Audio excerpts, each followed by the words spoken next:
The Berenstain Bears and the Week at Grandma's.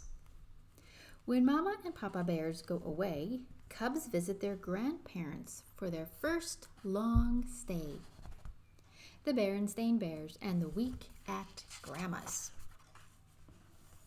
Once in a while, the Bear family, who lived in the big tree house down a sunny dirt road deep in Bear country, got out the family snapshots and looked at them. "What are these?" asked Sister Bear, picking up a book of photos. "I don't think I've ever seen these before." They were pictures of bears playing tennis, canoeing, dancing, and having all sorts of fun. The bears looked like Mama and Papa, only they were younger and thinner. "They're pictures of Papa and me on our honeymoon," said Mama Bear with a smile. "At Grizzly Mountain Lodge," said Papa. "We had a wonderful time." "What's a honeymoon?" asked Brother. "A honeymoon is a special trip couples take when they get married," explained Mama. "Getting married is a very special happening, and celebrating it with a trip is an old custom." "As a matter of fact," said Papa, "we've decided to go on a second honeymoon. We're going back to the same place to play tennis and go canoeing and have fun." "It'll be lovely," said Mama.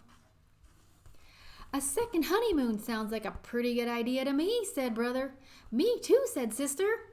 They scooted out of the room and were back in a jiffy with their vacation things. "Oh, you won't be coming," said Papa.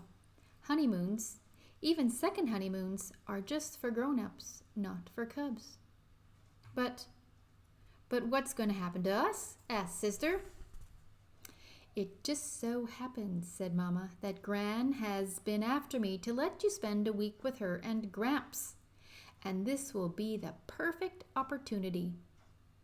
"A whole week?" said Brother. "But we've never stayed with anybody that long," said Sister. "Well," said Papa, taking a few practice swings with his tennis racket, "there's got to be a first time for everything." "What will we do for a whole week?" asked the cubs. "Where will we sleep? What will we eat?" "Goodness," said Mama, "such a fuss about a simple thing like spending a week at Grandma's."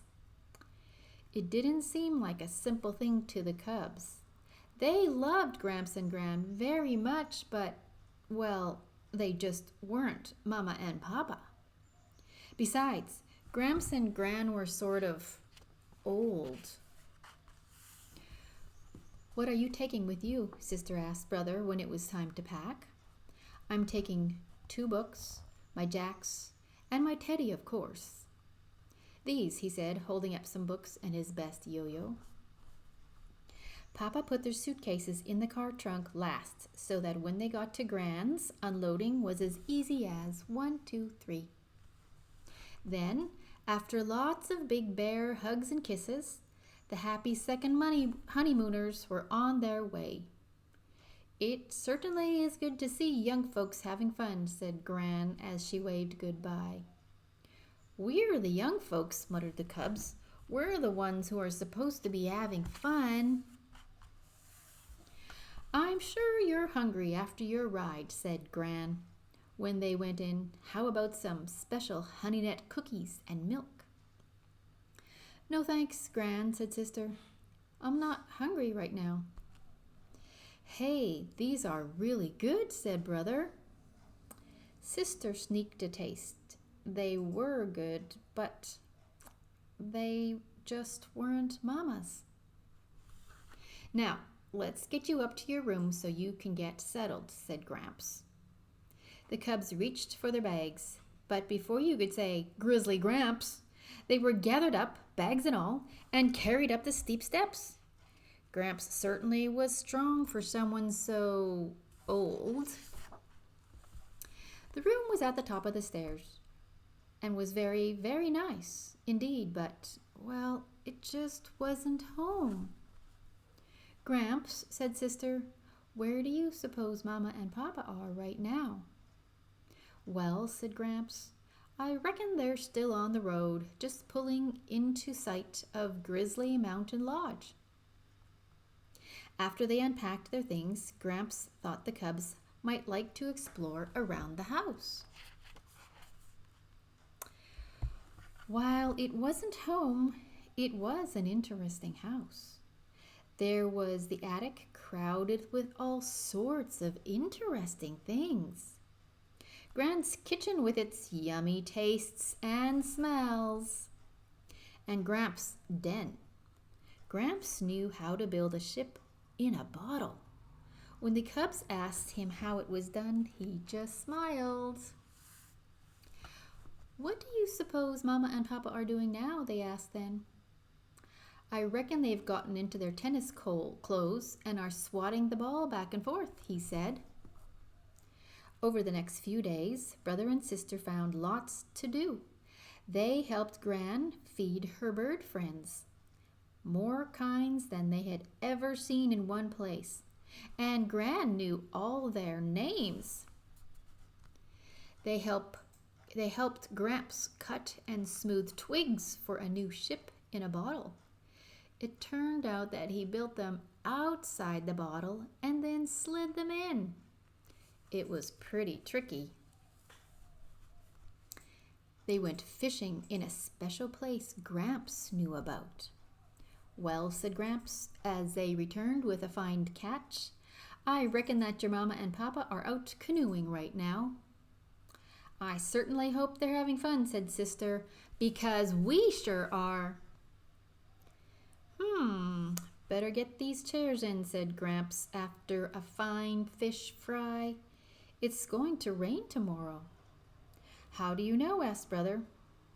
I can feel it in my bones, answered Gramps. It turned out Gramps was right. Good, said Brother. We'll be able to relax a little. Sister got out her jacks and he started to play with his yo-yo. Used to be pretty good with one of those myself, said Gramps. Was he ever?